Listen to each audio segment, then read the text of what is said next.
Just the other day I got an email from YouTube with my channel's year in review, and among other things it told me that in 2019 viewers spent 6.1 million hours watching the History Guy. And that's amazing to me because the History Guy is not that big a channel by YouTube standards, but this really just started as something I was doing in my basement because I really love to tell stories of history, and it touches me that so many of you share that passion and that you spend your time watching the History Guy, and I really do thank you. But it got me to thinking about how easily we pick the television that we watch these days, because I'm old enough to remember when you only got 3 stations that came into your house through an antenna up on the roof.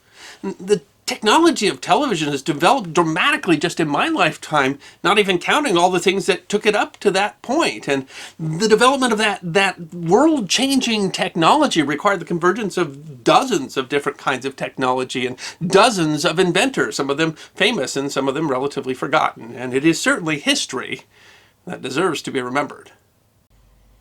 The idea of television, electronic transmission of moving pictures, goes back to the earliest form of electronic communication, the telegraph, which began connecting the world in 1837. As telegraph wires started crossing nations and then oceans, people almost immediately started working on advancements.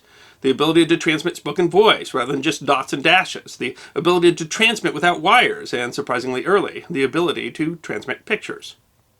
In 1860, Italian priest Giovanni Caselli invented the Pen Telegraph. The device would transmit across normal telegraph lines. Devices at both ends would be synchronized with a pendulum. The message would be written with insulating ink on a metal plate. The synchronized receiving apparatus would use a piece of paper impregnated with a chemical that darkened when a current passed through it. The sender would send the image as current, and the receiver would decode it. The device, an early facsimile machine, could reproduce an image. The image would be written a line at a time as the pendulum swung, and the lines together would show the image. This process was an early version of what is called rasterization, stacking lines to make an image called a raster image, named for the Latin word for rake, would be a critical part of the development of television. It was mostly used to check signatures for banking, but developed the idea that images could be transmitted by electronic current alone. The device was relatively slow and essentially only useful for lines, not shades, but astoundingly, it was patented and in commercial use more than a decade ahead of the invention of the telephone. The Pen Telegraph actually worked on the same principles of modern television. A picture would be encoded into an electronic signal, which would somehow be transmitted to a receiver who could decode that signal and reconstruct the image. But quite a lot would have to be done before that could show you, say, a moving picture. One problem was that the device could only write one line at a time. Translating moving images would require an ability to draw all the lines at once, or at least nearly at once. The first solution to that problem came from German inventor Paul Julius Gottlieb Nipkow. His solution, the Nipkow disk, patented in 1885, uses a revolving disk perforated with holes in a spiral. Each hole represents a spot that could encode data. As the disk spins, each hole encodes data across a single line. The decoding machine would use a synchronized disk, which would then stack the lines. Because the perforations are in a spiral, each line is rendered at a different time, allowing the data being coded a line at a time, but because the disk spins, to the eye, the picture seems to be moving together. But turning the Nipkow disk into a method to broadcast live pictures required other technological developments, notably the light-sensitive phototube, developed in the 1870s, and the Audion vacuum tube, invented by American Lee DeForest and patented in 1907, which amplified signals and was key to both broadcast radio and television. In 1925, Scotsman John Baird demonstrated the first working television. The system used a subject. He actually used dummy heads in his first model since they had clearer contrast than regular human faces, in a darkened room. A bright light was shown on them, which was reflected through a Nipkow disk. The light would be captured by phototubes, which would encode the light into electrical signals for brightness and darkness. That would be sent via radio to a receiver. On the receiver, the signals would be read and flashed on a bright lamp through a synchronized Nipkow disk. As the disk spun, the light through the holes in the disk would appear as lines and create a raster image. The quality of the picture depended upon the number of lines that could be encoded and the speed of the disk. As larger disks beyond a certain diameter became impractical, the picture quality of mechanical television, so-called because the light was coded via the spinning disk, was limited. But the combination of phototubes, more powerful radio transmission, and the Nipkow disk allowed the development of early television in many nations. Purportedly the world's first experimental television station, W2XB began broadcasting in 1928 from the General Electric Corporation facility in Schenectady, New York, and that station still operates today. Mechanical television was the primary kind of television that was used for programming in the 1930s, but its obvious limitations, it tended to create a fairly blurry picture that was fairly small, sometimes only a couple inches across, simply failed to capture the public's attention. And of course, the period of the Great Depression was not exactly fertile ground to develop a new, expensive luxury consumer item. But a quantum leap in television technology was already being developed. In 1897, German physicist Carl Ferdinand Braun built the first cathode ray tube. The CRT is a vacuum tube where electrons are generated and projected onto a phosphorescent screen. The phosphor on the screen glows when struck by the electrons. The stream of electrons is focused into a tight beam, and magnets are used to manipulate the beam. It was quickly recognized that the CRT had the potential to operate both as an image transmitter and a receiver, but early experiments with what would be called electronic as opposed to mechanical television were disappointing. While there were many competing systems and developments, the first all-electric television system was demonstrated by American inventor Philo Farnsworth in 1927. Born in 1906, Farnsworth was said to have had the idea for his electronic television when he was just 14 and realized that only electrons were fast enough to capture and represent a clear, moving picture. Farnsworth's contribution was the use of a CRT to both scan and receive images. His system was first demonstrated in 1928 and is widely recognized as the first demonstration of an electronic television system. Farnsworth received numerous patents for devices regarding the development of television as well as other pursuits, and is widely regarded as the inventor of electronic television. However, multiple inventors in the US and Europe were working on similar ideas. The Radio Corporation of America employed Russian-born inventor Vladimir Zworykin, who had applied for a patent for electronic television in 1923, but had not successfully built a working device. RCA sued Farnsworth over patent priority, but Farnsworth eventually won the dispute. RCA agreed to pay Farnsworth for the use of his patents, and it was a combination of Farnsworth's and Zworykin's contributions, as well as developments in Europe, that steadily improved the quality of electronic television recording and transmission. Experimental stations were created in both the United States and Europe, and a handful of events were broadcast. RCA hoped to drive the growth of television by using mass production techniques to reduce the cost of the TVs and by increasing programming through its NBC network. But the restrictions of the technology, the high cost, and the limitations of the Great Depression still kept the technology from really taking off. And then when the Second World War came along, most of those resources were turned to wartime technologies like radio and radar. For example, in April of 1942, the United States stopped the production of all civilian broadcasting equipment and shifted all that material to wartime use. At the time, there were only an estimated 5,000 television sets in all the United States. But the end of the war created fertile ground for the growth of the new technology. In October 1945, the U.S. War Production Board ended its wartime ban on the production of radio and television equipment for consumer use.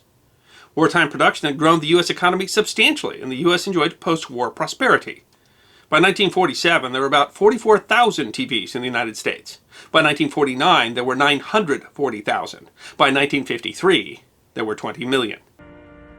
Gosh. Television offered reasonably priced entertainment, and networks, stations, and programs proliferated.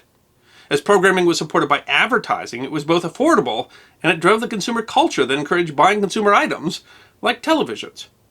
By 1960, 3/4 of American families owned at least one television. There were important technological developments of this period, notably in 1947 the development of the intercarrier sound system, which allowed the processing of the sound and the picture together and eliminated the need to have separate transmitters and receivers for audio and video. Color television offered its own set of problems. The United States had two competing systems and was seeking a standard. The initial version selected by the FCC in 1950 would have used the UHF spectrum, and signals were incompatible with existing black and white sets. This, unsurprisingly, limited the audience, as there was little color programming being produced, and what there was could only be viewed on the limited number of color televisions. An integrated system with compatible color, where the signal was sent along with the black and white image, was created and accepted as standard by the FCC in 1953. Although the color could only be seen on color receivers, both black and white and color televisions could receive the same programs.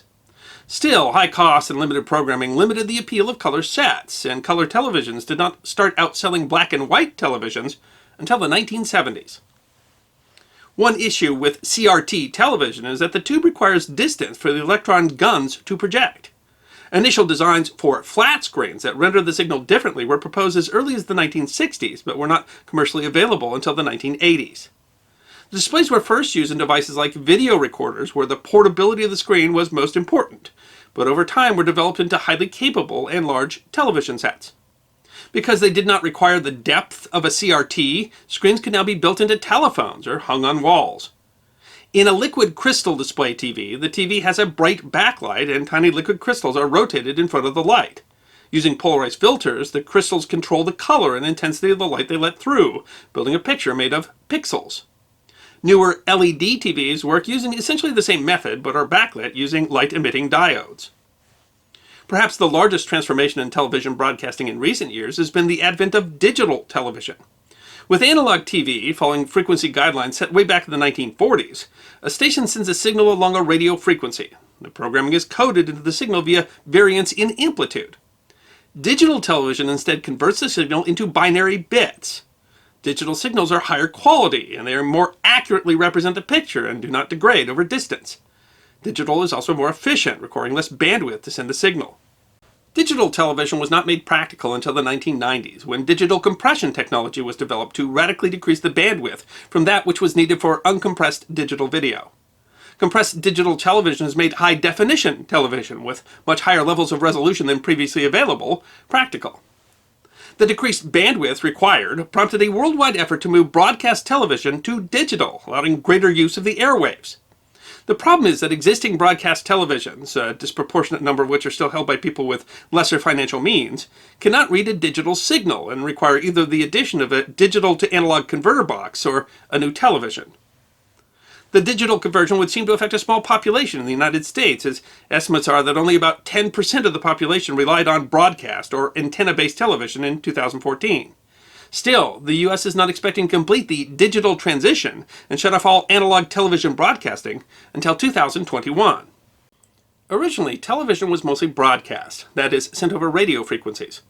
This limited the number of channels that could be offered and required the regulation of television frequencies. The sending of signals via wire was actually first a solution for smaller communities that didn't have local broadcasting and had difficulty receiving broadcast or terrestrial television signals because of terrain.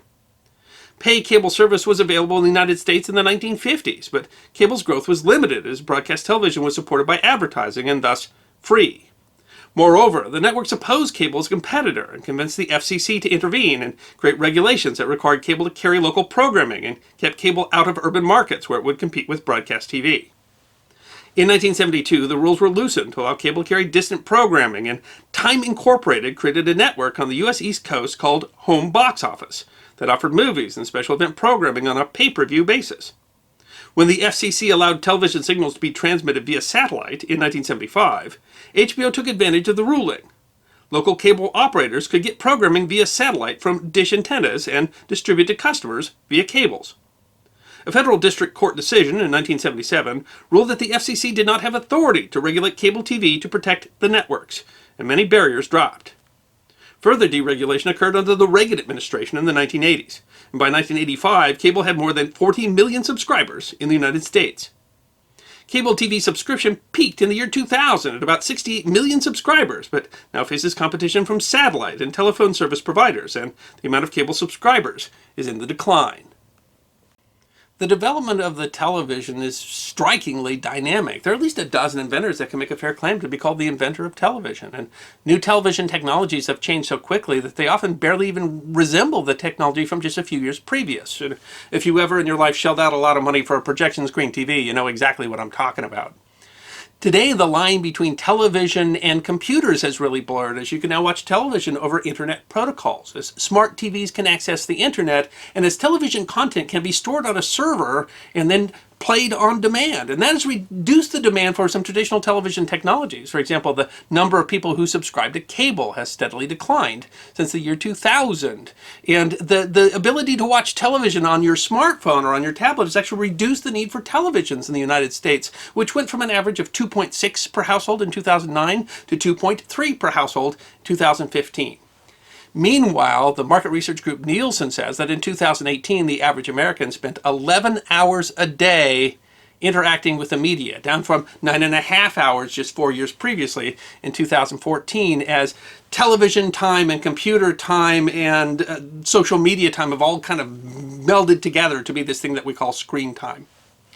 One surprising effect of all this ability to choose your television is that it's brought back a venerable technology, and that is many cable cutters are now again putting antennas up on their roof so they can access basic television for free. And according to that same Nielsen survey between 2014 and 2018, the percentage of Americans who rely upon an antenna for their television increased from about 10% to about 14%. Television content continues to powerfully impact culture, but now you have so many channels and so many choices that even a small voice like the history guy can touch an audience, and that has reduced the relative power of the once dominant networks, and it raises thorny questions about, say, the psychological impact of all that screen time, or what to do about dangerous content. And those questions will continue to vex us as this dynamic technology continues to develop into the future. I hope you enjoyed this episode of The History Guy, short snippets of forgotten history between 10 and 15 minutes long. And if you did enjoy, please go ahead and click that thumbs up button. If you have any questions or comments or suggestions for future episodes, please write those in the comment section. I will be happy to personally respond. Be sure to follow The History Guy on Facebook, Instagram, Twitter, and check out our merchandise on teespring.com. And if you'd like more episodes on forgotten history, all you need to do is subscribe.